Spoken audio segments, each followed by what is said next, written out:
Assalamu alaikum, Sat Shri Akal, Namaste, and good evening everyone. Welcome to our meeting with the Executive Mayor of Croydon, Mr. Jason Perry. I was going to say he's going to be with us at 7 o'clock, but it's fantastic, he's made it earlier, so thank you very much for coming on time, Mr. Mayor. So my name is Ima Miah and I'm the CEO of the Asian Resource Centre of Croydon, and I'm your chair for this particular meeting. I want to say a special welcome to our special guests and indeed our panellists. Thank you for joining us. Just a little bit of housekeeping. So the toilets are through this double door. You just go straight ahead and there are male, female and disabled toilets there. We are not expecting a fire drill, so if it goes off then it's real, and you can either meet outside of this building and then turn left, so that's where the fire meeting place would be. Also need to let you know that this meeting is being recorded and is being photographed, and it will be uploaded via our social media. So if you don't want to be on any pictures, talk to our staff who are near the camera and they will avoid taking pictures of you. We have put some, I thought we had put some post-it notes for you to write your questions down, but if you want a piece of paper to write your question down, because I know sometimes it's difficult to remember stuff, so please do indicate and we can get a bit of paper that you can write some notes on. And also this session is really about your questions to the Mayor of Croydon, so I am going to do my very best to try and give you as much time as possible to ask those questions, and we've had loads of questions come in as well, and I'm sure Mr. Mayor's very excited about answering our questions. He said to me, it's like scrutiny again, so let's not make it scrutiny. The only thing I would urge is that this is about the Asian community, and we are a non-political organisation, so if we can avoid any party politics and try and keep it to community and business issues, it would be much appreciated. The agenda, which my colleague will put up. So we have a packed agenda as usual, and I will very quickly run you through that. So we will be looking at talking a little bit about ARCC, which is what I will be doing, and then I will introduce my colleague Jay Patel, who will talk about the need for community cohesion, and then I will give you a session on the feedback that we've received from the community about what the community issues are, the top issues, and then we will talk about the community priorities, which, hi Andy, so I'm really glad that Andy's here. He's the Cabinet Member for Communities and Culture. He will talk about his priorities, and then we will talk about the Asian Business Forum engagement with the community that Ms. Jesselman Raza of Grand Sapphire will do a small presentation on that. And then we will go to our main act, the Mayor of Croydon, who will talk about Croydon's community vision. And then it's your chance to talk to Mr. Mayor and pose your questions. As I said, I've got a series of questions here, but my main interest will be trying to get some questions from you in the audience. And then we will do a summary and look at some of the actions going forward and how we take things forward. So it really is a very packed agenda indeed. Let me start. Mamin, if you can do the next slide for me. So let me start by telling you just a little bit about the Asian Resource Centre of Croydon. A lot of you know us. So I know there are some new faces here, so I'll tell you a little bit very, very quickly. The Asian Resource Centre of Croydon was established in 1999 as a charitable organisation with a view of bringing together Asian communities and businesses. Our mission is to support, develop and promote voluntary and community activity that enhances the quality of life in Croydon. Pre-COVID, we saw around 10,000 clients a year, and now post-pandemic, we engage with over 6,000 clients a year through our programs and projects. We're what they call an infrastructure organisation, with 60 local VCS, which is voluntary and community sector groups that come under our umbrella. We also represent the voices of the 3,000 or so business and community members that are our signed up members. A little bit about our funding. So our funding is mostly through grants and commissions, and our funders include the NHS, the Council, the National Lottery, the People's Health Trust, Royal Marsden, known as RM Partners, SLAM, which is South London and Maudsley NHS Trust, the Local Trust, and the One Croydon Alliance, amongst many others. Currently, we fund ourselves 16 local voluntary and community sector organisations and groups from different communities and cultures, and through them they deliver 22 different projects. As an infrastructure group, we've been building our presence on many strategic boards and steering groups like the Health and Care Board, the Proactive and Preventative Care Board, the Local Strategic Partnerships, Local Voluntary Partnerships Board, and many, many other boards to ensure that the Asian community has a voice and that their needs are represented at the very highest level. I am currently the chair of the Leadership and Representation Workstream for the Healthy Communities Together, which is, I'm sure Mr. Mayor will talk about. It's about shifting resources into the voluntary and community sector to support health and well-being and make efficiencies, and also look at how communities can support statutory organisations in delivery. In terms of our projects, is my moon still there? Sorry. So in terms of our project, so as well as being an infrastructure group, we have a huge delivery arm and run over 30 different programs and projects that work with older people, young people and parents, different communities and cultures, different ages, and different health demographics. Our programs are co-produced and developed with our members and service users, so we can make sure that we are servicing a need. I will talk about some of the projects we do a little bit later, but we have lots and lots of programs, some of which I've put on that slide for you to have a look at, and you can find out more about us through speaking to my colleagues. Some of them are here today, and looking at our website, which is www.arccltd.com, or you can follow us across all social media platforms, more or less, at ARCCLTD. So that's plenty from me for now. I'm going to pass the mic to my colleague Jay Patel, who is the chairman of the Asian Resource Centre of Croydon, so he can talk to you about the need for community cohesion. Good evening, everyone. Thank you very much for coming. I appreciate your time, and I hope we make it useful for you to have attended this meeting. We've introduced the panel. We've given you a little bit of background of ARCC.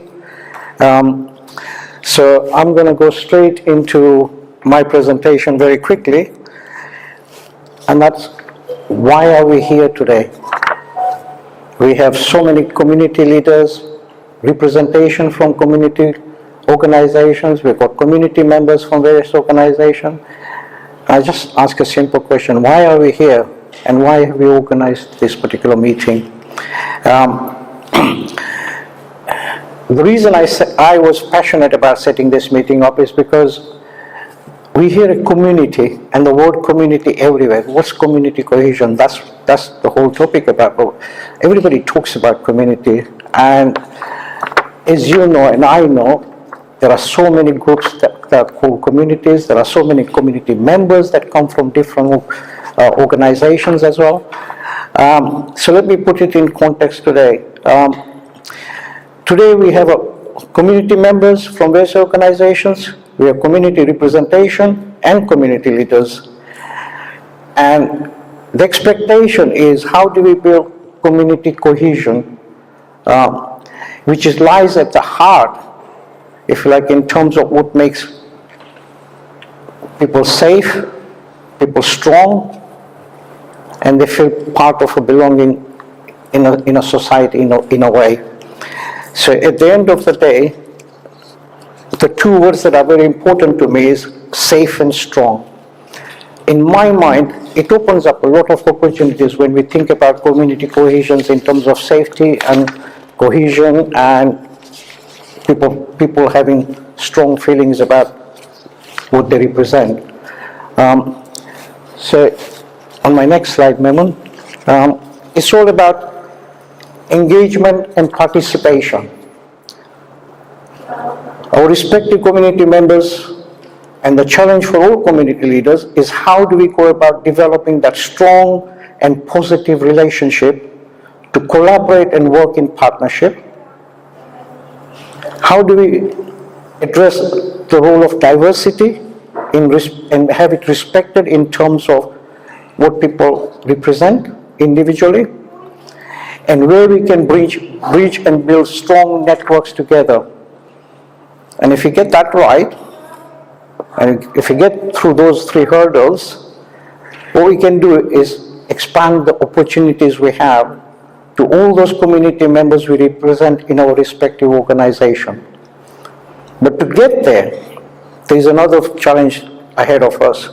How do we connect everyone with differences?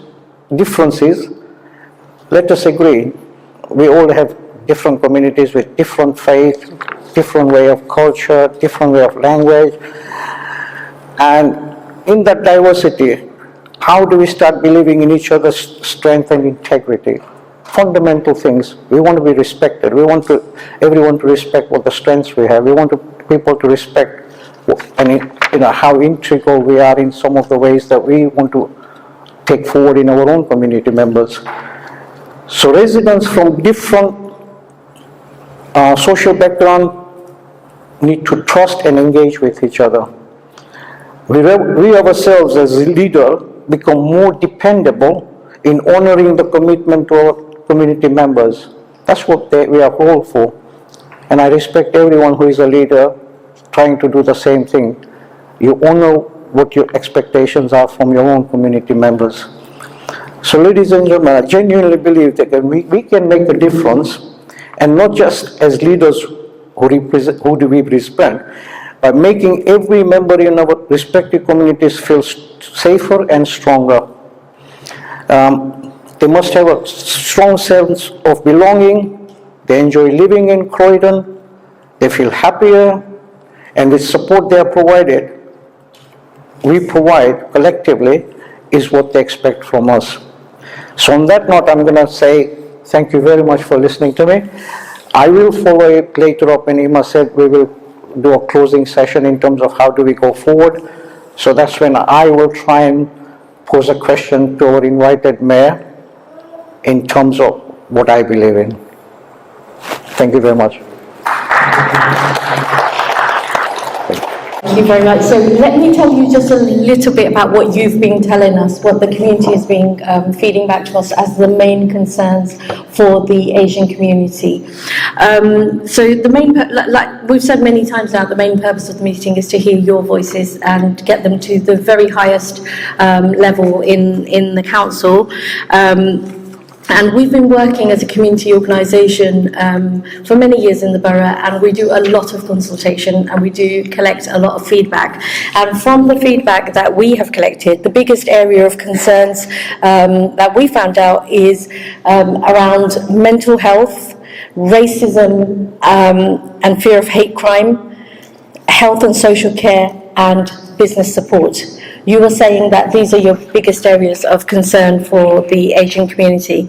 First of all, before asking the mayor what he will be doing about them, I wanted to tell you a little bit about what we've done as a response to that, because we all have a part to play in ensuring that the concerns of the community are indeed addressed.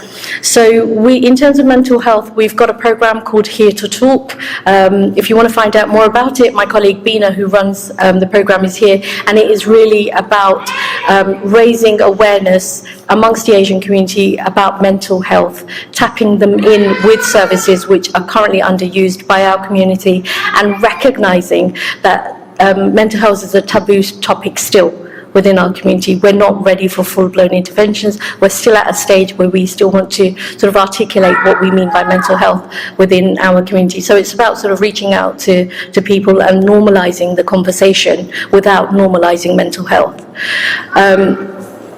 So we also, in terms of the racism and fear of hate crime, we're working very, very closely with the council and the police.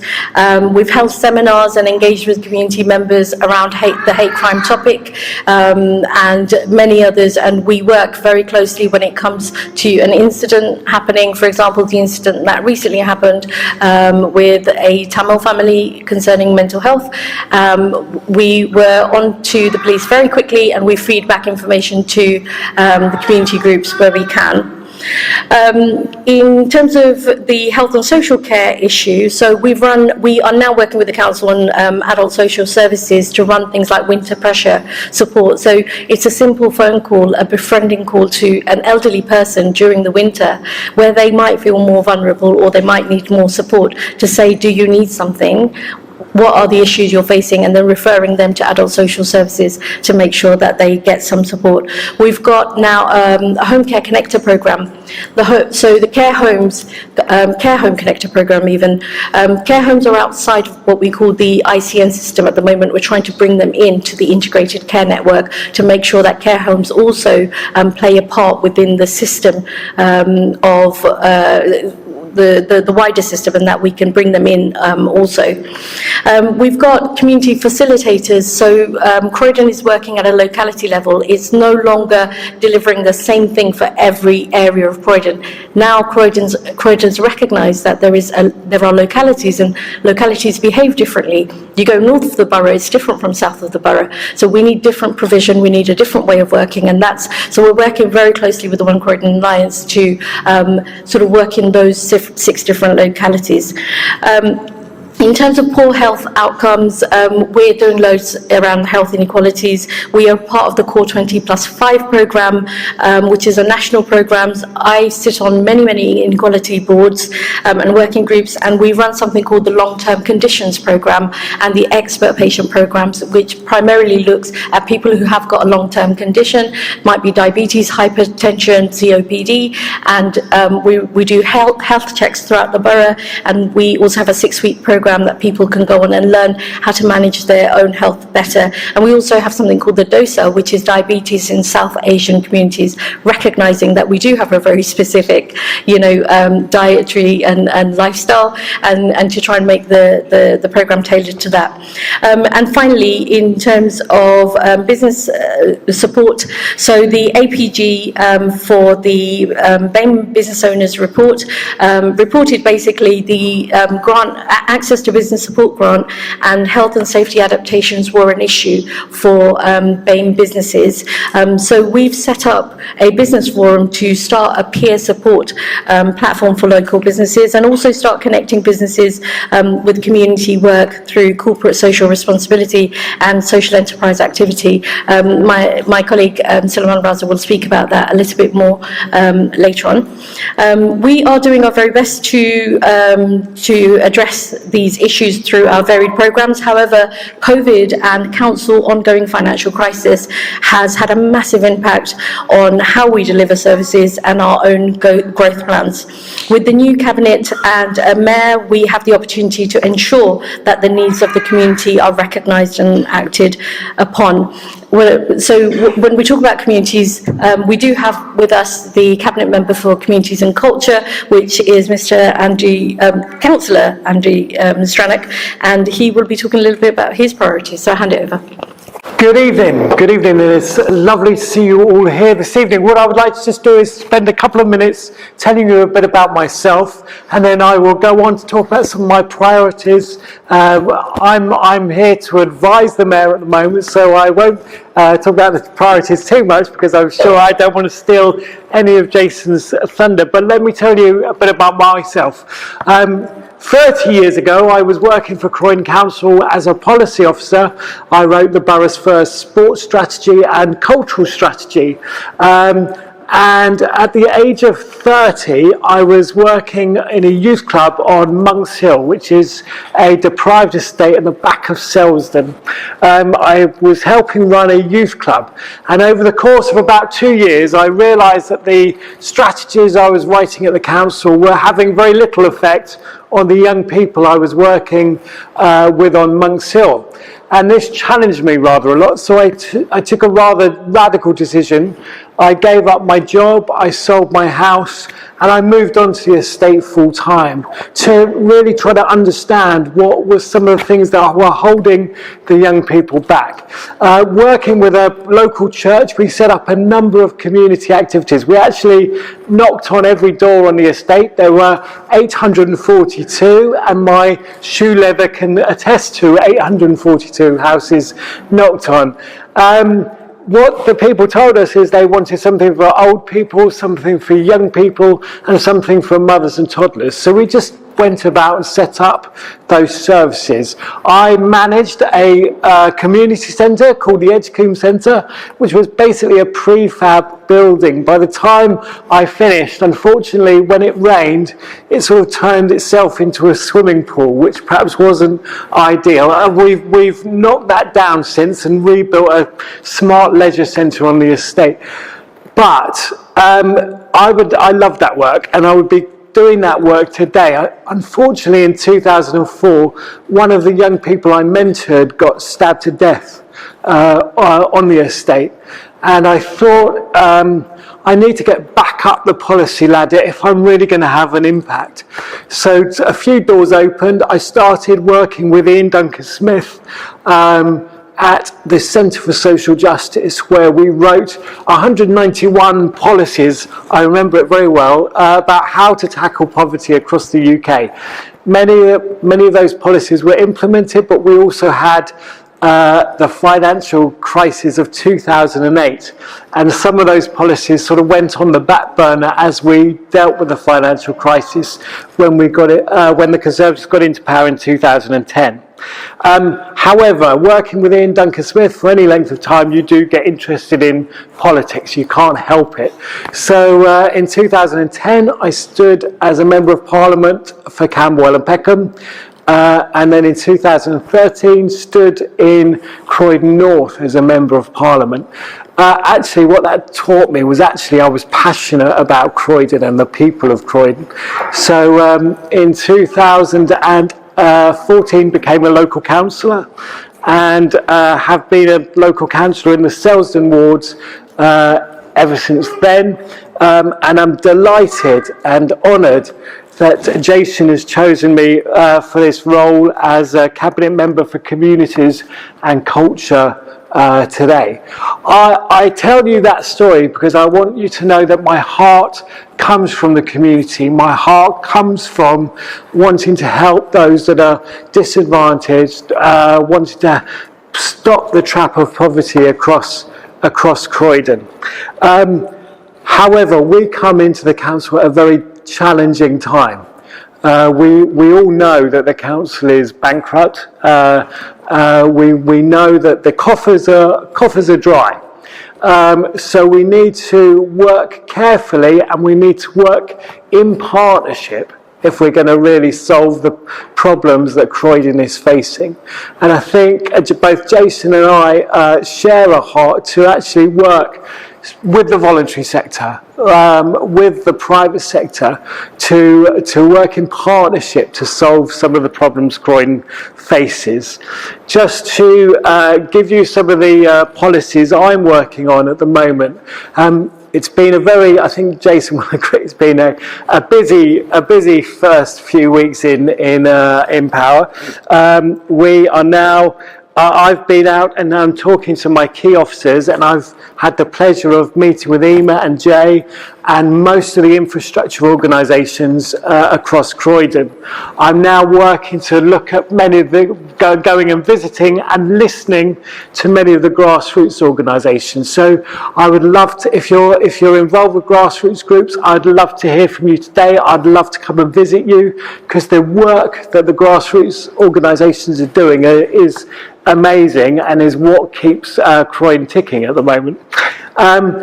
My first priority is obviously to look at my portfolio, which covers communities, so effectively the voluntary sector, and culture, which is the Fairfield Halls, the Borough of Culture, pavilions, everything to do with culture in the borough.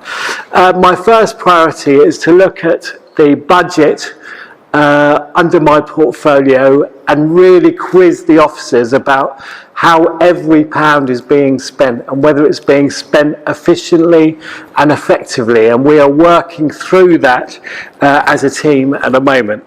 My second priority is making sure that Purley Pool reopens.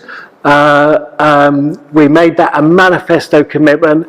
We need to make sure that our young people across the south of the borough are learning how to swim, are enjoying physical activity, and having a facility that is not just a swimming pool but is a leisure centre is vital for the people of Purley. My next priority is making a fairer playing field for the voluntary sector. At the moment, I think that a lot of the money that the council has given out has gone to the larger organisations. Those organisations that know how to write bids, know how to speak the language of local government, but perhaps those organisations that are having the biggest impact on the ground don't have the facilities to write bids. They are running shopping buses, or they are running youth programmes, and they perhaps don't have the resources to do that. So I'm working with officers on plans to make sure that we can get funding to those grassroots organisations. Next priority is next year. You may be aware, if you're not aware, you're going to be aware by the end of the evening. Next year, Croydon is the Borough of Culture, the London Borough of Culture. This is a great opportunity to bring inward investment into the borough. In the past, for every pound that is spent on the London Borough of Culture, it attracts £7 of inward investment. We need to make sure that this is a great success. So we need to do that in partnership with the voluntary groups, with the private sector across Croydon. We have at the moment 15 what the GLA like to call wow events that are being planned and being organised for next year. This includes events like the Mela, the Pride Festival, but also other new events such as a series of art installations across the borough that Croydon Bid is organising. These are going to be the big wow events, but the key thing for me is a new fund that is going to be launched very, very soon, that is going to try to engage every community within Croydon.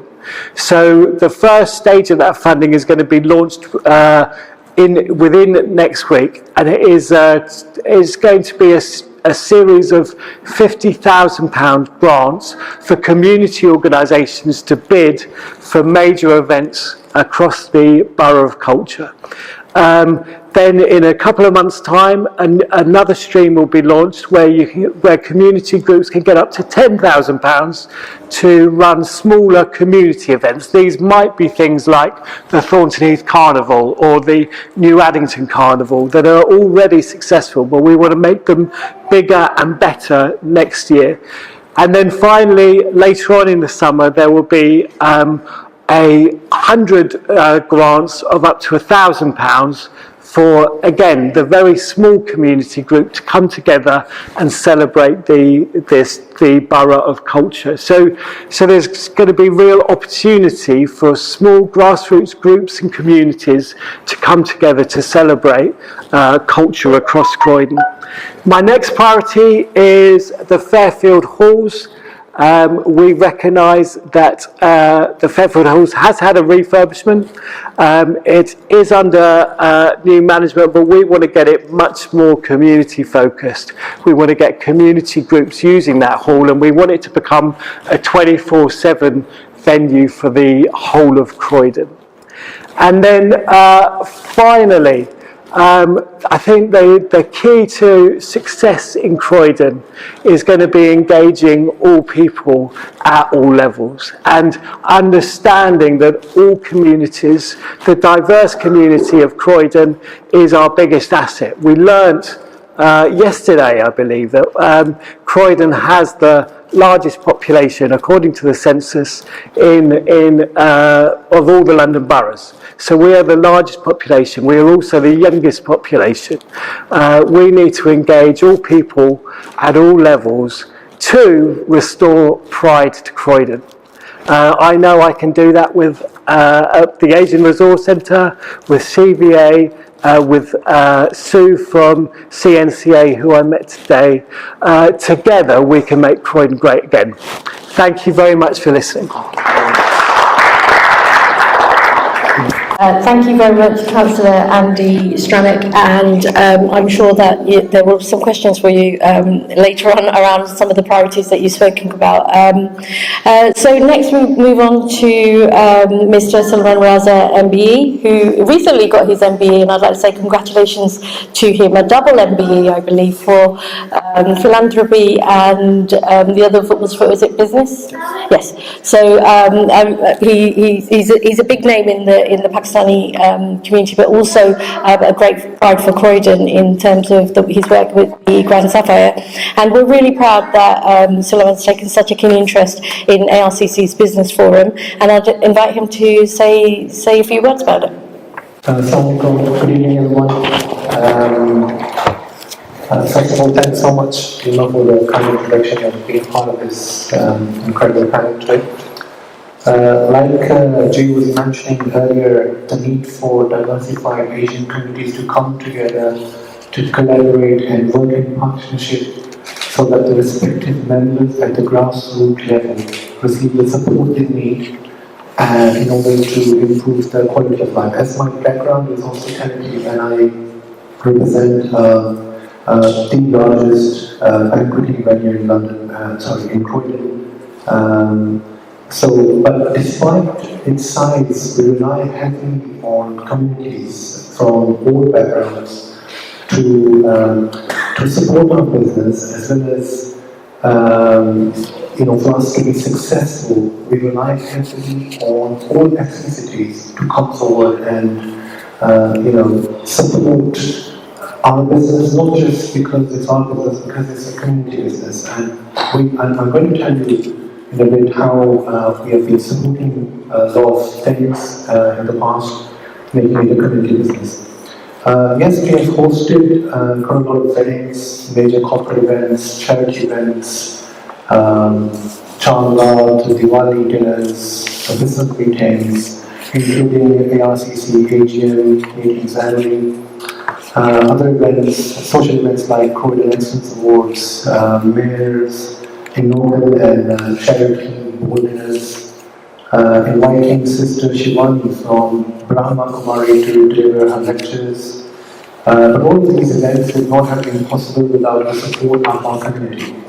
So when Jay came forward and outlined his vision about setting up a business forum and how he would like to set it up, I had no doubt in my mind that I have to support it. Of course, all businesses need to engage with communities in some form or the other. In our case, this synergy suited our business, our mission and our values. It doesn't matter what religion or faith you follow, what language you speak, ARCC has a strength in the membership because they have all sorts of resources to support our community. But what always inspires me and I admire the most is in the manner they provide support to all their members in terms of social values, running projects to improve healthy living, social isolation, supporting the most vulnerable in our society, supporting and building strength in localized, smaller community groups, etc. And now with the ARCC Business Forum, we're beginning to build business-to-business partnerships, promoting each other business through collaborative marketing. I would like to mention a couple of examples here, how in the past we have worked together and have supported few community initiatives. So at Bright Sapphire, we host an annual Chandrat event just before us Muslims celebrate our Eid, pretty much the night before that. So we have been hosting that event in partnership with the RCC. So the idea behind organizing a Chandrat event has never been of a financial value. It has always been to support lots of small businesses within the Croydon borough. Because I am from Croydon and I love to promote local businesses, so this idea has been going on for the past 5 years now, where we have allowed a lot of local businesses to come and showcase their products within our venue on that particular area, where we attract lots and lots of, not just Muslims, but people from all ethnicities to come and participate within that event. And I'm sure some of you may have even attended it in the past. So that shows that how businesses supporting each other in such a way can help them promote themselves. The other thing I have noticed while in this industry for some time now, that many times within our business, the wedding industry is connected to so many other businesses which cater for this sector. So what I've noticed that in many of these events happening within our venue, the suppliers are mostly coming from different boroughs, different part of London, which is perfectly fine. However, if or it could be that the suppliers who are within the borough may not have their outreach. But then I always feel that if we can build this business forum in such a way that our outreach can be maximized and local suppliers, local businesses can come forward and cater for those particular requirements of our customers, we can help them grow their business tremendously. There's great opportunity within our own business, and not just weddings, there are so many other social and corporate events we organize that on a given event there could be up to 10 or 15 various suppliers coming together to put up an event together. The other example could be that recently the other thing could be that for instance on a wedding jewelry is another important part which usually you see on Asian weddings. So we recently formed a partnership with the Neelkant Safety Deposit, where we have set up a collaborative marketing initiative, where it is important for us to make our community members aware of how to safeguard their precious gifts on souvenirs, which are of quite sentimental value to them, and how they can be safely secured. I know how successful the ARCC business can become building community engagement and partnerships with solicitors, insurance companies, property companies, care homes, other community and charity groups.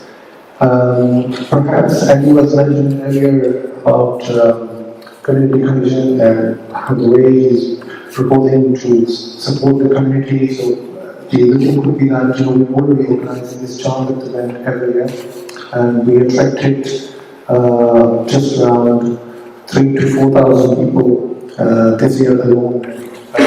Jason attended the event this year. So we'll be looking at Croydon Council to endorse our event to be probably an official event by Croydon Council going forward, and that way we can also promote it to a bigger network within the borough of local business who can come forward. So we don't really charge much for people to exhibit within our venue. So this could be another opportunity where ARCC and Bright Sapphire can work together and support local business. So this is probably my vision, and obviously as we're going forward, we'll be encouraging other members from the local community to join the ARCC Business Forum and collectively and work together and support these kind of initiatives. Thank you so much. Thank you so much. Thank you very much, Sullivan, and bang on time. We're still on time, which is amazing. Thank you very much. So now it's time to hear from Mr. Jason Perry, who's the Executive Mayor of Croydon, about his community vision and priorities. Thank you very much. I'm told I have to use both, so we'll see how we go. As for it's great to be here this evening. Thank you very much indeed for the invite. And I know for Andy and I, it's a great pleasure to be here. And also we have Ola, who's looking after community safety as a cabinet member.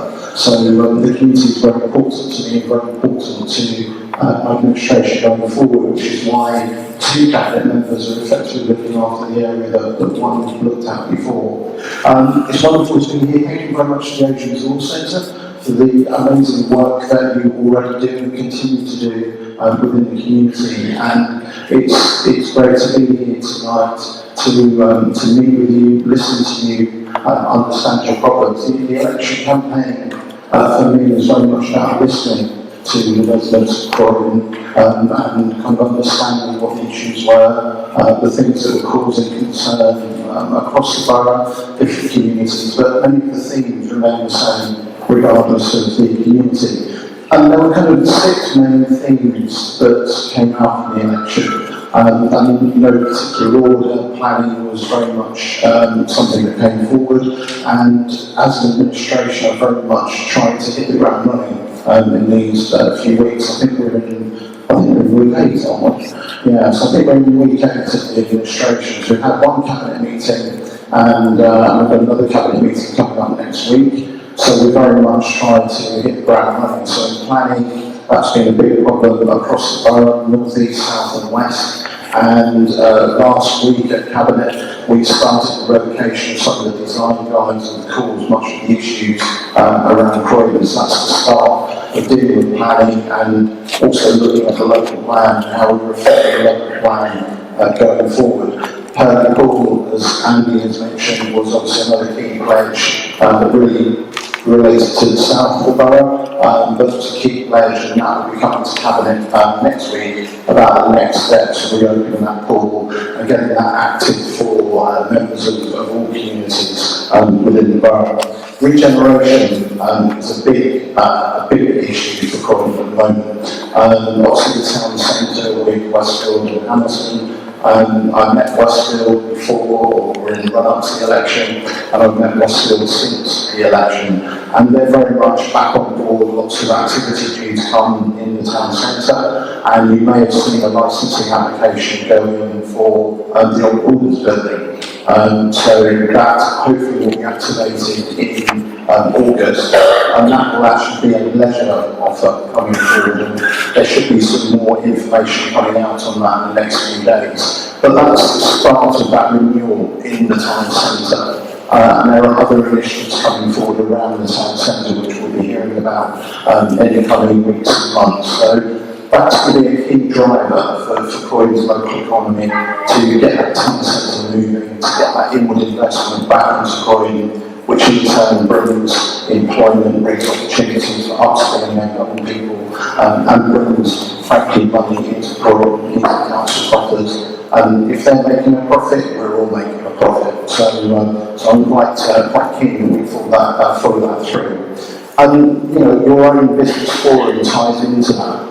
We've got some great business associations across the borough, and we've got a couple of bids across the borough. So it's really important that we work with our businesses. I can't quite get this at the right place without systems, but Sullivan had it and I can't do it. So we're trying to get to a point where we work with our businesses, where we are lacking business associations, we want to try and build those, and then we can bring that business community together to make sure that we're hearing exactly what the issues are for the business community as a council, how we can work with you to make those things better.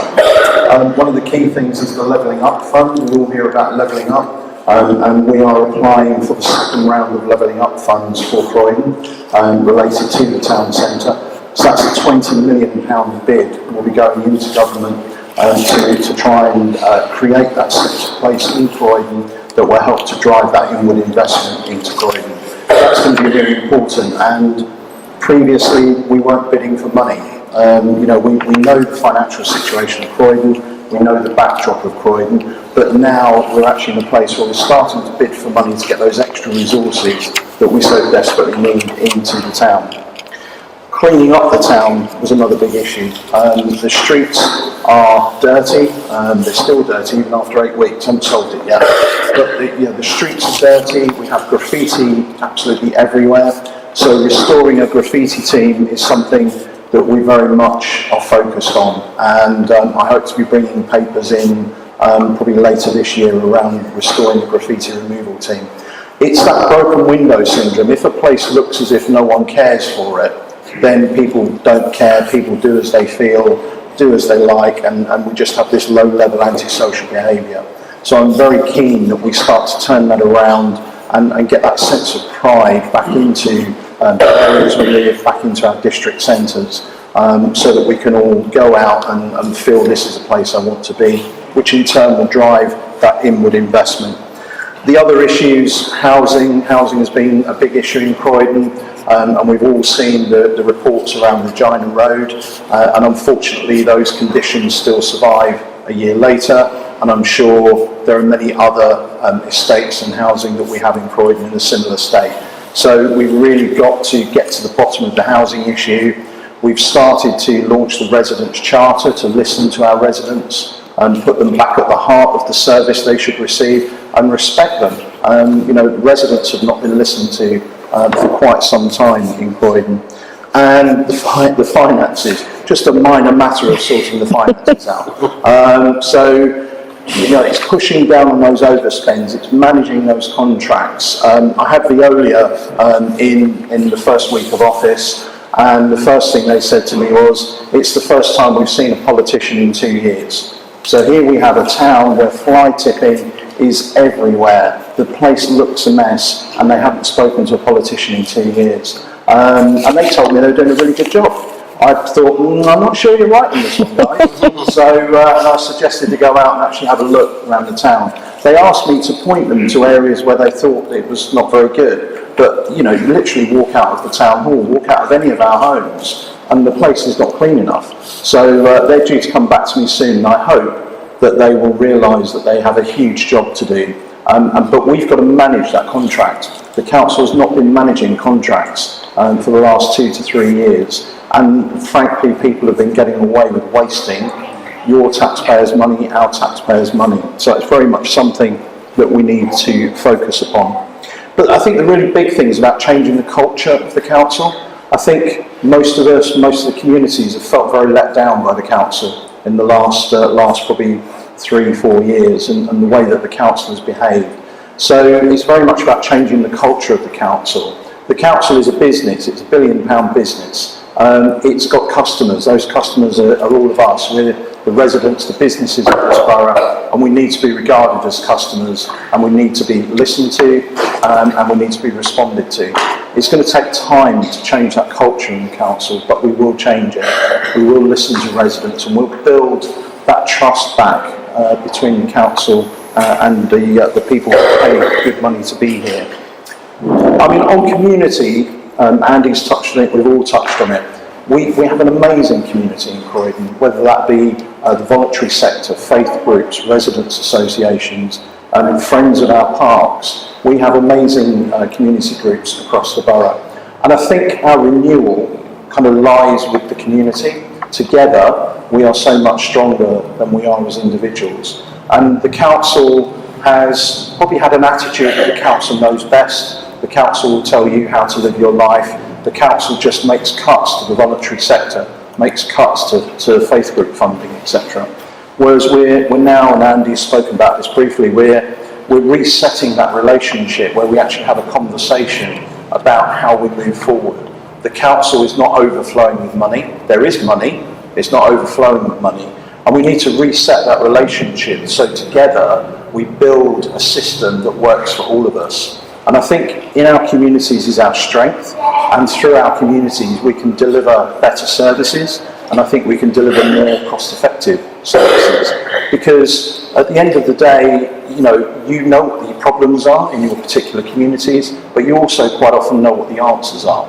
And for the council to think the council knows best is the wrong approach. It's working together, grassroots organisations, Andy says, working from the bottom, working up and resetting that relationship.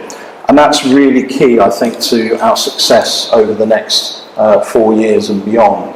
That we work together, we recognise our differences, we respect our differences, but together we're so much stronger, we learn from one another, so that we grow together as a borough and deliver for ourselves as a borough. And involving residents, businesses, communities in our decision-making processes is something that I'm working on at the moment. How we can get you involved in the decisions before they're made, so that you have an idea of what we're trying to work through. You may well have a better answer, you may have a different viewpoint, so that we can try and understand that, so that we ultimately make better decisions.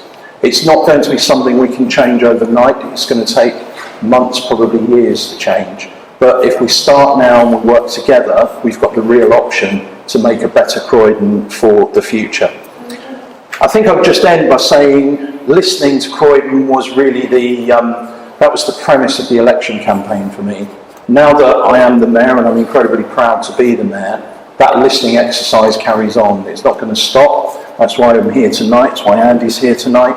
I'm very pleased to be here. I'm very pleased to hear your views. I won't necessarily have all the answers tonight, but it's about hearing what's bothering you, what your concerns are, what you think needs to change for the future. And it's that communication going forward that's going to be so important for Croydon. So I'm very much here. I enjoy coming to these meetings. I hope that this is something we can do regularly, because I think it's really important we keep on that programme of listening and understanding what lies ahead for us, and being accountable for the decisions that I make, that we make as a cabinet going forward. It's probably enough from me, so I'm sure you've got lots of questions. But again, thank you very much for the opportunity, and I look forward to hearing from you. And thanks. Yes, please. Yeah. Thank you. It's charging. It probably needs a bit of charging. So I was holding it, it was working. that's why you stopped. That's why it wasn't so fuzzy in the end, I suppose. But you can hear us fine, can't you? We've all got fairly loud voices. So this is the time for finally to ask questions, right? And I've actually got a couple of pages full of questions that have come in, and those questions we are from some of you and some people who couldn't come tonight. So being a face-to-face event, we're still finding that it's difficult to get lots of people in a room. Had we done this online, we would have had 150, 200 people who would have signed in. And so we need to start encouraging people to come back out of their houses and try and do face-to-face again. But as Mayor Perry has promised, we can make this a more frequent thing and an ongoing thing, and so hopefully, have more people in the room next time. So Mayor Perry, thank you so much for talking about your priorities and your commitments to the Croydon community as a whole. As you know, it's the Asian community that have invited you today to speak about our priorities and our concerns. So first of all, what I wanted to do is give an opportunity first to people in the room. If you have a question, if you raise your hand, I can see 1, 2 already going up. So if 3. So once, if you have a question, then please ask your question directly. I know Mo, you've submitted one as well, but if you'd like to ask your question directly to the Mayor. Okay. I'm trying to remember the order. Go. First of all, Mayor Perry, good luck. You definitely have a poison chalice on your hands. Thanks very much. I thought I'd start with that one, and hope we'll all be gentle with you. One of the issues I believe Croydon has is young people not in education or training. Now, we talk about communities, we talk about culture. Croydon has higher than the UK average of what we like to call needs. I just want to know, and working with young people in Croydon, they seem very disengaged. especially from the communities. I mean, what's your strategy on trying to re-engage with the young people of Croydon? Thanks very much for the question. I mean, our young people are our greatest asset in Croydon. You know, we're London's youngest borough, and as Andy said earlier, the census has just shown that we're also London's largest borough again. We have been for many years. Barnet took over, and we're now back on top, as it were. So young people are a real focus, and we've got many of our schools doing great stuff. We've got many talented young people in our borough doing amazing things, but we also have this kind of cohort of disengaged youth across our communities. And I've met with head teachers and discussed these issues with them. We've talked about exclusions and things which tend to affect the black community more than the Asian community. And we've talked about mentoring and how those things can work. But we've somehow got to build aspiration back into what we do. And certainly, you know, we can't run every school, and a lot of the schools are doing great work. What we can do as a council is try and upskill and aspire. We've got London South Bank University based in Wellesley Road in Croydon. We've got Croydon College. We've got Croydon University Centre. We've got a number of great sixth form schools, colleges across the borough. And it's about, as a council with contracts, we can build into the contract social value around apprenticeships, around employing local people, around upskilling local people. So they're kind of where the council is driving that agenda. And relating directly to the Asian community, I probably need to learn more from you about exactly how we go about that. I would love to have a conversation with you about this, because I just feel that there's so much opportunity as Croydon has, you know, arts and culture, and that we need to understand, you know, the government always talk about good jobs. It's how do we create those jobs? And they are hundreds of thousands of out there, just 15, 20 minutes away. I think we need to educate the young people of Croydon, especially the Asian community, who do study to that level. You know, we talk about technologies, one of the things which I believe, you know, we have the hub of Europe, 20 minutes away from Croydon. It's about how can we utilise the young people in Croydon to get those jobs. And the upskilling, it's the upskilling, the apprenticeships, and you've got the housing repairs contract as an example that's just going through being re-tendered, re-procured. And within that, we've built in that we must use LSBU, we must use Croydon College to upskill our young people. We must use Croydon Works to make sure we're employing local people. We must use local supply chains. So we're trying to build our local economy. And our young people focus in that heavily, and it is about apprenticeships, and it is about LSBU. Probably a lot of our young people don't realise we've got LSBU in Croydon, and LSBU are working really closely with local employers. You know, we've got Mott McDonald, we've got, you know, multi-international engineering companies based in Croydon, and they're working very closely with LSBU around how they provide courses that will feed into them. So kind of as you rightly say, the opportunities are there, and we've got to make the most of those opportunities. So we will try the hardest we can to do that. Thank you. Thank you very, very much, Mr. Mayor. Thank you, Mo Hussain. I know, I'm just going to go around to the names I remember that came up first. I believe the next person to put up their hand was Tamkin. Did you put your hand up, or have I got that one? You don't know if you didn't. I can't remember. Somebody there had put their hand up. But anyway, I understand, Ajay, you've got a question at the back. If you'd like to introduce yourself and then ask your question, please. Sure. Namaste to everyone. My name is Ajay Joglu. I'm actually the president of this organisation, Mohana in South London. Thank you all for coming to us today, even via the Resources of RCC. Nice to have you here. Admire and enjoy our new temple as well. We've been here around 11, 12 years, and I've got two levels of questions to the panel, really. One is a local one, to the centre itself, and I'm going to be addressed at this very. It's parking in this area. Croydon is an atrocious record for parking. And here, ladies and gentlemen, for those of you who park on a single level this evening, you will have the joy of having a parking fine up till midnight. Oh my God. Okay, so it's ludicrous that if you park here and you park outside, you will get landed with a parking fine, even on a Sunday. So my request, very much, is this is a community centre.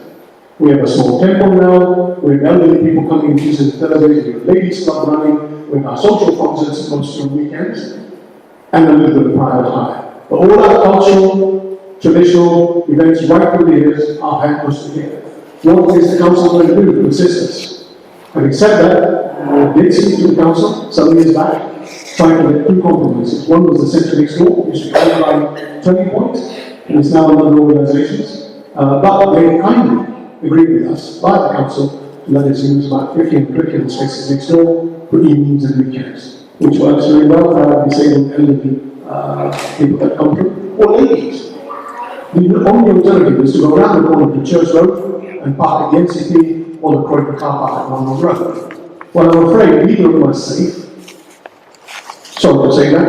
It's very unsavory characters around Croydon. For various reasons, the mayor's already covered. Okay? So we need something here, only for a limited time. We could say evenings after 6 o'clock or 7 o'clock. We do need something sorted out. So I'm really looking forward to some support. I'm also a founder member of Croydon Youth Forum, and we have 30 organisations representing 5,000 Indian families in Croydon. 5,000. Look us up on the website, croydonyouthforum.org.uk. We've run several projects, and my second question is geared towards that. I started with a project with Councillor Khan, Bernadette Khan, she was the mayor there, and following that you went to here as well, with Croydon Hospital. You can go to the hospital and get halal food, kosher food, all available. But Hindu food, Simply because they don't understand that fish is not vegetarian, eggs can't be eaten, and you want some definition. So I have a website set up because it's a passion of mine.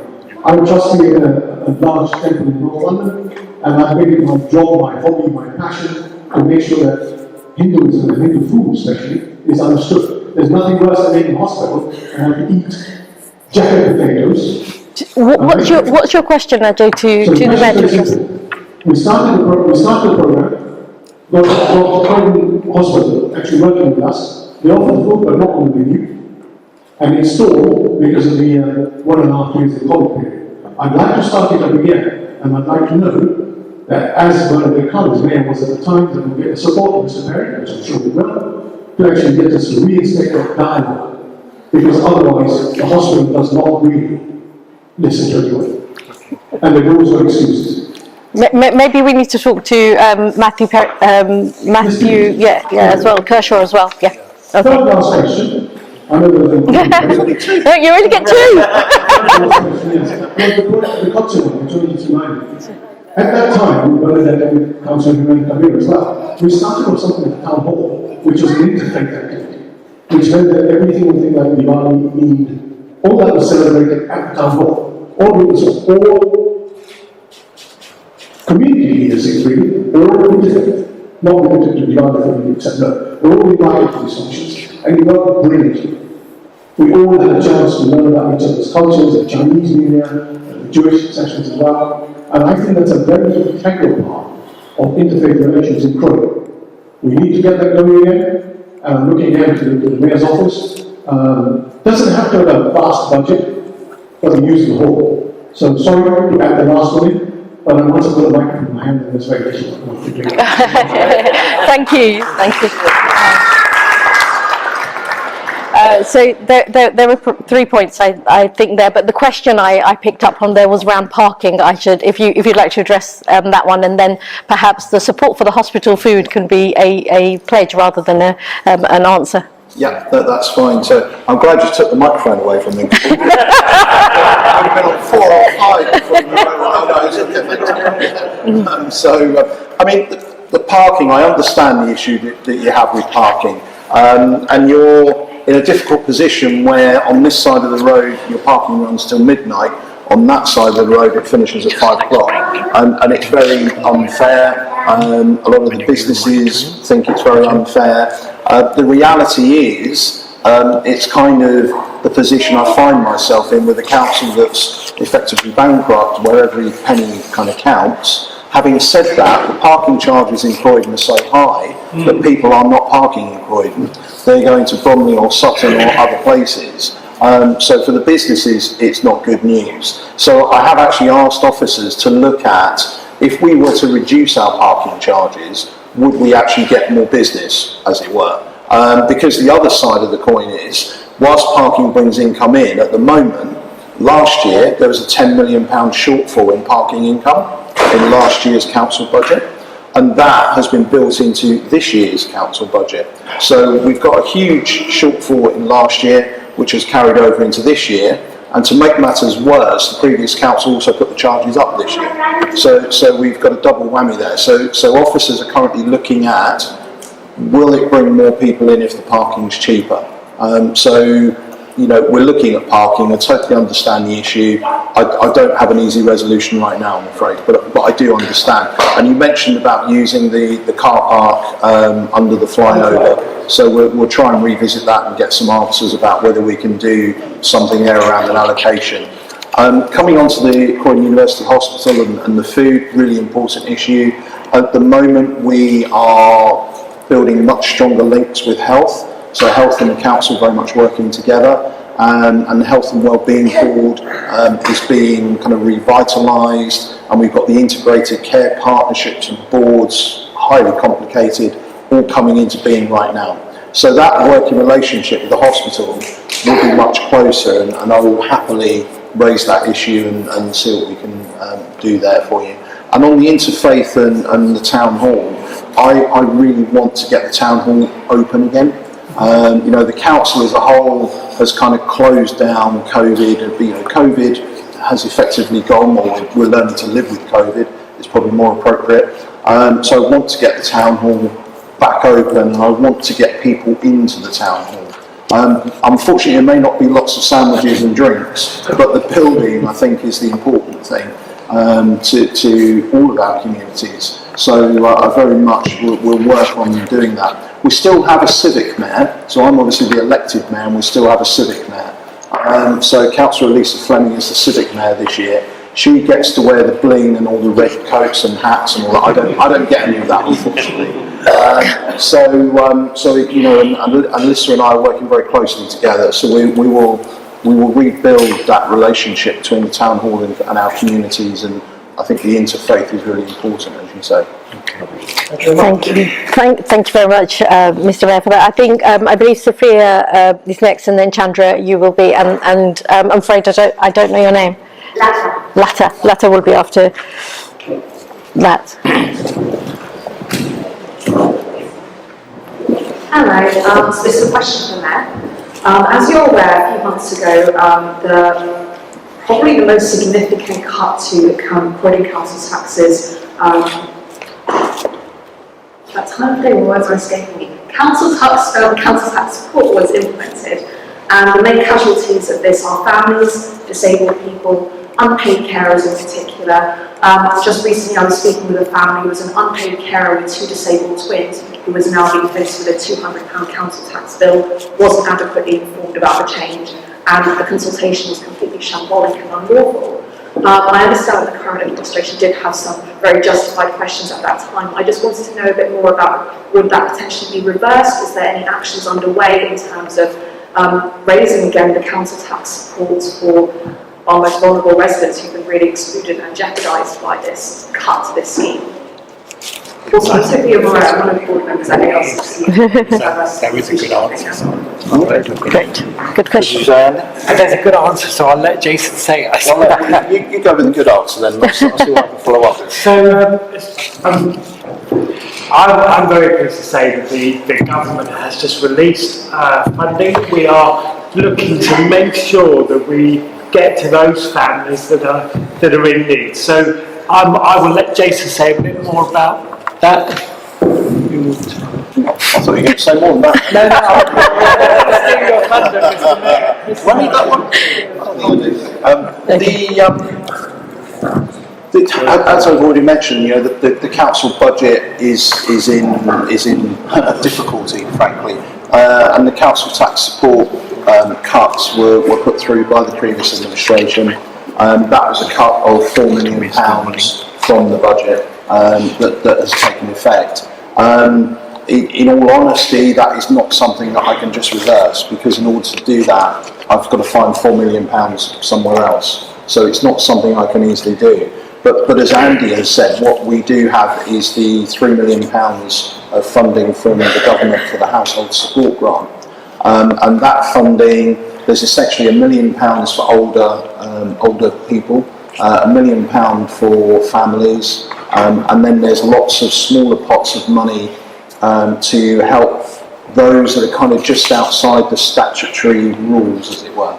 So a lot for families, lots of the money is focused at free school meals, so that families in receipt of free school meals will receive a £60 voucher to help them with food costs over the summer holiday. And there's things around that. There's also money going into food banks through the Felix Trust to be run through schools to help families with food costs. And then we're very aware that there are those families who may not be on free school meals, but they're just outside, they're just about managing, but now they're being forced into a place where they can't manage. So there's funding within that household support grant to help those families as well. And at the moment that's being directed kind of through schools and through council services. But I've been talking to the CBA actually about how can we make sure that we're reaching all the people that need this support. So, and it would be, I've been speaking to Steve Ford about this, and it would be good to kind of carry on that conversation with ARC as well, to make sure that we're not missing people. So I'd love to say yes, let's restore it, and it's all lovely, but the money's just not there. And this is why the regeneration of Croydon, the investment into the town centre, bringing that money in, levelling up funds, may sound like that's nothing to do with families that are struggling, but if it brings that in with investment to Croydon, it means we can invest in our families, and it's getting that package right. At the moment, the package is really wrong. So may not be the answer you'd like, but unfortunately it's where we're at the moment. And I'll make sure that you've got the details of the household support grant, so you know what that is, and can obviously work with the community to make sure we're hitting the right people. Thank you. Thank you very much. Chandra and then Lata, if I can plead you to just keep your questions short to the point, because we don't have much time, and I'm trying to get as many as I can, and I'd like to cover some of them that are on here as well. Chandra. I'll make it as quick as possible. First of all, congratulations for becoming a mayor. We would love to work with you. It's a new role, and we are looking forward to see what our role can do for our community. We are here to help you, to help us. So, my name is Chandra Chandrababu. I was actually chair of this organization and founder member of this organization. One thing I would like to address is not just for Asian community, is peace and security is for everyone. Yeah. And we look at the police normally to initially to provide that. I'm also a founder member of IAG, Independent Rights Group, which was developed after Stephen Lawrence's murder and the community engagement recommendation that was made. Having been in that group for almost 20 years now, I still am not happy that it's working properly. Now, one of the reasons that it doesn't work properly is because any critical incident when we have, although we go through a process, a protocol, and that was the purpose of that recommendation, we need to engage not just the police. Police cannot do the job on their own. We need to engage council, charities, communities, and others. It's not a question. My request is that what is it that you can do? And I'm looking at Andy. And what I was so inspired with what you were saying about months ago, because I probably was in the Islam. I've been here for 50 years, literally grown up on the street here. Now, when I said I would like Andy or someone there to attend that and listen to that and say, how can we encourage? The reason I'm mentioning that is because of the youth generation, we have more youth than ever yet. And particularly, I believe Croydon still is divided, north and south. And a lot of places, a lot of issues come because we are not managing them properly. It's because of racism. So my request is, I want better engagement. We are working with the Resource Centre, we are working with others, we are engaging the community, and the exam evaluation is still going on. We are doing the work on the ground, but I'm finding a gap between the police and the council. Thank you. Shall I start and then, yeah. So I agree. What I would say is I think the police actually have in Croydon at the moment are being very modest, and they are coming to community events. So there's the My End project that's happening out of CVA every Friday. It gathers together community groups across London Road, across West Croydon. The police come to that and they engage in a way that I haven't seen before, I have to say. Equally, there's another group now started in New Addington called New Addington, and that is gathering 30 to 60 community groups every week across New Addington to look at how do we tackle youth violence. The police recognise that they cannot solve this problem on their own. They need to do it with the community. But I will, as well, I'll go back and I will invite Ola to come to the IAG to understand how that works, because the structures that are in place need to work better.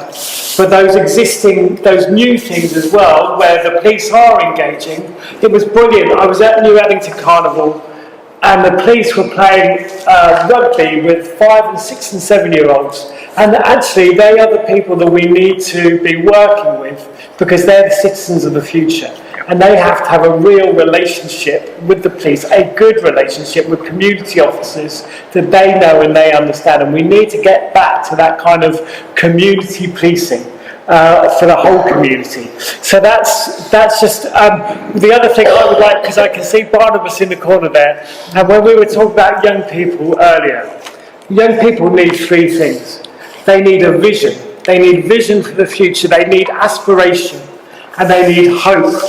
And if we can provide those 3 things to our young people, then they will flourish.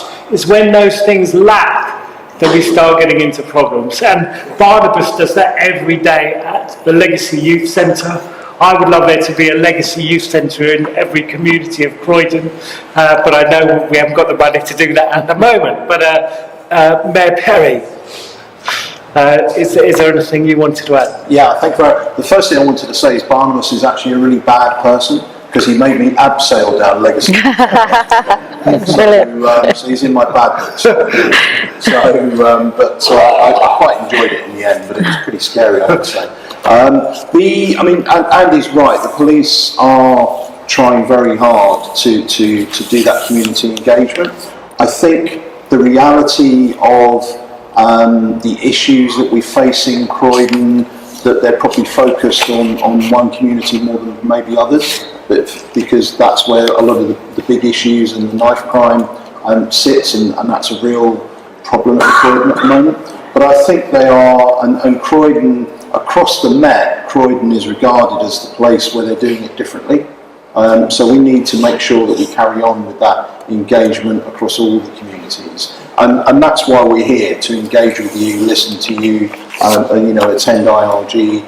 Councillor Ola Collade is doing the community safety side of things, so he's very much working with the police. So next time we do one of these, it's probably good to have Ola here as well, because he can pick up that policing side of the conversation, and he's there to work with police and schools and that whole community safety aspect. And just quickly on the north-south divide, I think yes, for decades there's been this kind of north-south divide. One party gets elected, looks after its end, etc. I think the mayoralty changes that, because the mayor, whoever that may be, it's me now, someone in the future, whoever, they need support from across the whole borough.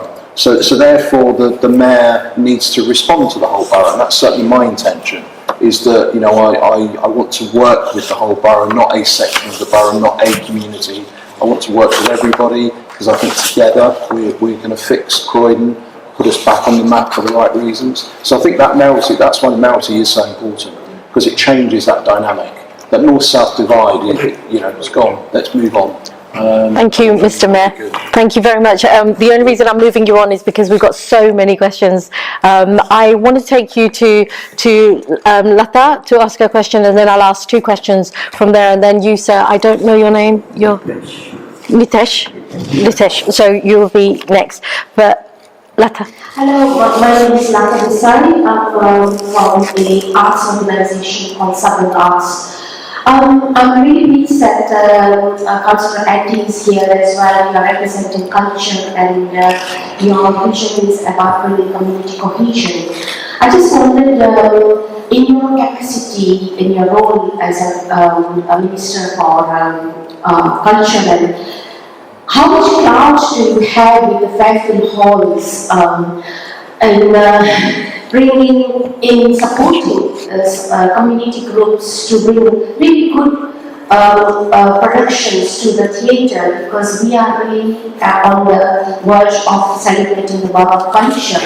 And Croydon has 50% of our population in South Asia. Now, South Asians have to be represented in this showcase really good theatres.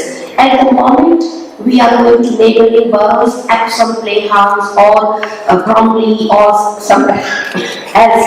And I really feel that to support the communities and bring out the best of these communities, perhaps you can put some pressure on the Beehive Limited and give some discounted rates, because for the community to put a production, we have to find £6,000 just for the Ima Miah. Now, which community group is going to be able to afford that? You know, for 2 years they kept cars of clothes. They could have generated so much income from that. There was some, I don't know what kind of problem they had, you know. And it's really for the borough of culture that will bring economy, businesses into the borough, because if you showcase good quality arts productions, people will come. And the gentleman of that talked about creating opportunities for youngsters. Here we have got a lovely theatre in the heart of Croydon. Why isn't the council generating where people can have vision, aspirations, and do something, look up to it, So I would really urge you to do something for the communities, and maybe, at least for the borough culture here, give us some kind of a discounted rate higher or whatever. Thank you. I will assure you that Fairfield Halls is mine and the Mayor's top priority, or one of the top priorities. We want it to be a 24/7 cultural venue, not just for Croydon, but for the south of London. That's what it was, and that's what we want to restore it to. We are working very hard with officers at the moment to work out the best plans for the way forward. So I will let you know that BH Live have actually, because we've insisted, they've published some more community rates, which are much cheaper than the rates they were offering. So that they are actually now live. So if you go onto the website, there are community rates for community groups this week. Yes, so we are working, but we recognise we need to do more. Yes. And we can support you. We can bring really good quality productions. So that is so rich. Yeah. We've got such a rich diversity and culture. I absolutely agree. We want to make it the star of the borough of culture. We've got to work quickly to do it. We know we're starting from a very difficult position, but we are putting pressure on BH Live, and we're looking at all options for how we can make that Fairfield Halls a 24/7 community hub for arts and culture in Croydon and for South London. Can I just add to that? Fairfield Hall is a big issue. Like says, we're really determined to tackle it, because I don't want you in Epsom or Bromley. I want you in Croydon Town Centre. We want you in Fairfield Halls. So I'm talking to a number of people within the arts community, and if I could get your details from Ima or later on, I'm trying to bring those people together about how we move forward, how we do it differently, how we get Fairfield Halls back in local control, because we've got such a talent here in Croydon. We don't need people from Bournemouth to run our local theatre. So it's a real desire. I'm afraid I'm going to have to stop you just there, simply because we have to vacate the hall quite soon. So I'm keen on getting. So I know there's 2 more questions in the room, but Mr. Mayor, if I could just turn your attention to a question I had sent in, and this man really pleaded for me to ask this question. Budwalls on Keeley Road, you may be familiar with, who've been there for, I guess, 30, 40 years. He says, please bring back the traffic to central car parks. Since the traffic has gone, so many customers have gone as well. Please bring back the car park traffic, and these businesses will finally have a chance to survive. He also says that in the Central and Keeley Road area, why can't the shops put a notice in saying rent-free, try it out for 2 to 3 months to see if businesses will go there and bring the customers back to that part of the area. I just wanted to know if you had a very quick comment or any commitment you can make. Yeah, I mean, bringing the traffic back, which I guess is the question, is exactly what we want to do, and that's about the whole levelling up fund. It's about that regeneration. It's about working with Westwood and Hammerson, and certainly we can have a conversation. Hammerson have control of the central bit. We can have a conversation with them about whether they can offer some rent-free periods. But I'm totally with Budwalls that we want to get these people back into Croydon town centre.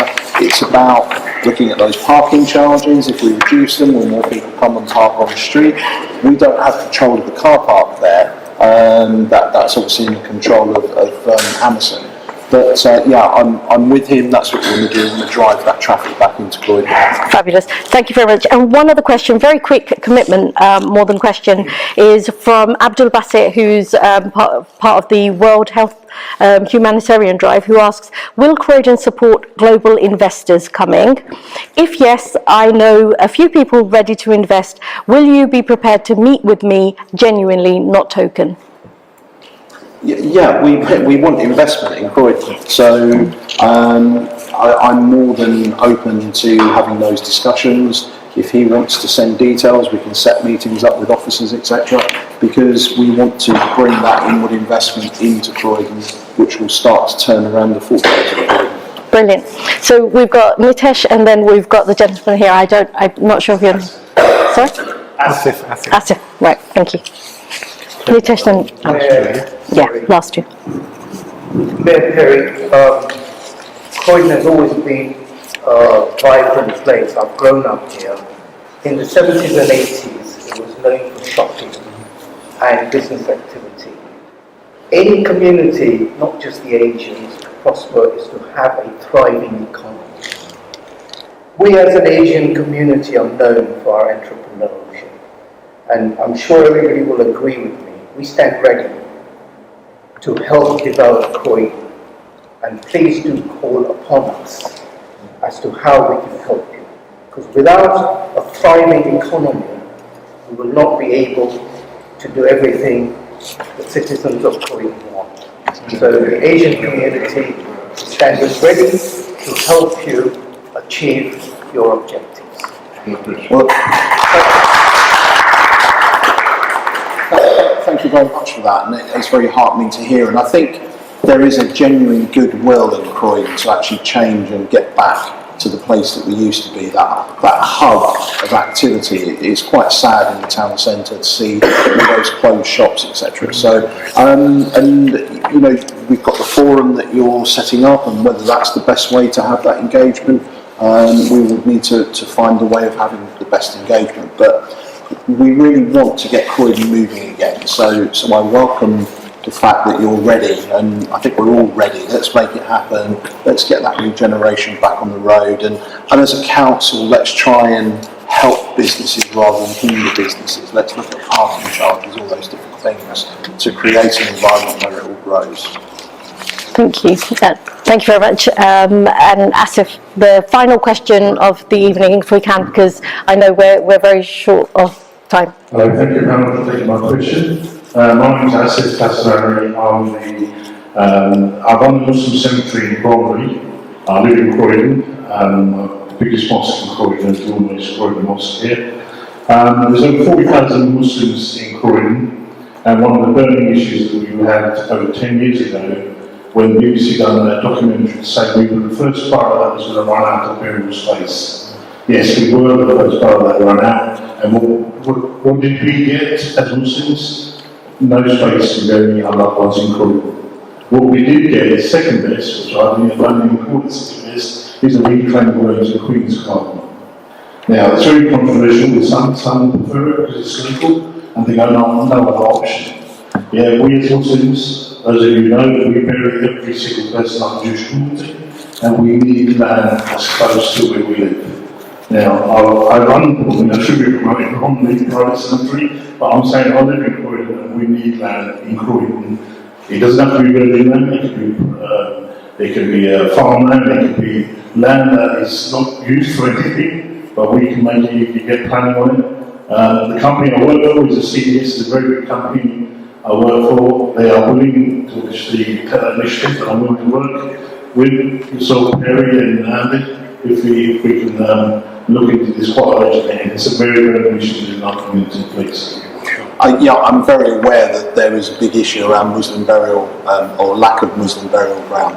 I know the council have the Green Lawns facility at Wallingham, so it's just outside of borough, but we do have land there, and I think there's been issues with Tandridge around how we move that forward. So I've already raised this with officers around how we can actually get that moving forward at Tandridge so that we can offer something. And then I think we need to look at, are there sites in Croydon that we could think about for Muslim burial grounds? It's not an easy ask and it's not an easy answer, but I'm sure together we should be able to come up with something. But Green Lawns, I think, is the starting point to get those grounds working properly, because at the moment I think Tandridge are blocking it. So I'm happy to have that conversation with you and work forward on that. So I do know it's a big issue. Thank you very much. And I know there are still, I know you're desperate to ask a question. Is it really quick? If you can just ask it very quickly. Dismantled bus stops come back. Yes. There was notice that's gone now. Yeah. It said will come back after 2021. Yeah. Especially in the winter time. I think we need the shelters. They are coming back, and I'm meeting with the company that are providing the new ones, I think, for next month. So it ended up that the council changed the contract. So the old company took them away, months and months before the new company. It ended up with a break in the contract. So they are coming back. I don't have a date right now, but they are coming back, and I do understand the issues that they cause. I'm just going to say one of the good things about the new bus stops is will be technologically advanced, so there'll be advertising on all of them, and for every minute of advertising they will give 15 seconds to the voluntary sector, so there'll be an opportunity to advertise voluntary sector activities and voluntary sector groups on the new bus stops as they appear. Thank you very much, and I'm afraid that is the final question that we have. I know, Ajay, we need to go very soon, so I'm just going to quickly close up. So we heard from the Mayor today around, and indeed the Cabinet member, around communities being at the heart of the services they should receive. We heard about working with businesses to benefit the community and create a culture of corporate social responsibility and codependencies. We heard the Mayor talking and promising us that he is a listening Mayor, that he will listen to communities on the ground, and he will hit the floor running when it comes to addressing his priorities and pledges. He also spoke about a sense of pride in Croydon and creating an image that we care about Croydon, and he also spoke about managing contracts better and holding services to account where they're failing Croydon communities. He said the Croydon is a business and that we are the customers of that business, and therefore it's important as a council for them to rebuild trust in order for the customers to use the services again. The Mayor spoke about resetting the relationship with communities and looking for cost-effective ways of working, and he wants to build a system that works for all people. Again, he is a mayor that listens, and my colleague Suleiman spoke about the fact that even big businesses need to work with communities to get the punters in, so we need to have that dialogue going between businesses and communities. When it comes to young people, the mayor said that we need to build aspiration. I know, and Andy, you said that young people need vision and hope, and we need to build that aspiration for young people in the borough. The mayor answered questions around youth, parking, hospital food, interfaith, community safety, cutting council tax, support for vulnerable people. We talked about culture. We talked about supporting the mayor's work as a community, and we spoke about the Muslim burial grounds and sheltered bus stops. So I think we covered a huge amount today, and I will leave it for our chair, Jay Patel, to close the event. But from me, thank you very much.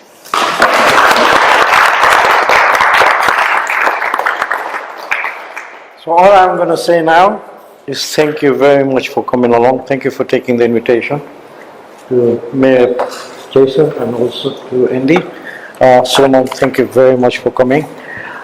I thank you all as well. I think having been the first session where we've tried to bring a lot of you together, you can see that there is a need for us to get together on a regular basis.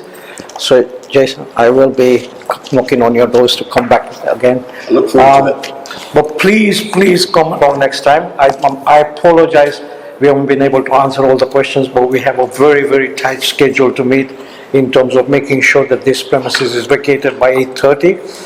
So please help me, please forgive me about the time scales, but next time we might make it a longer session.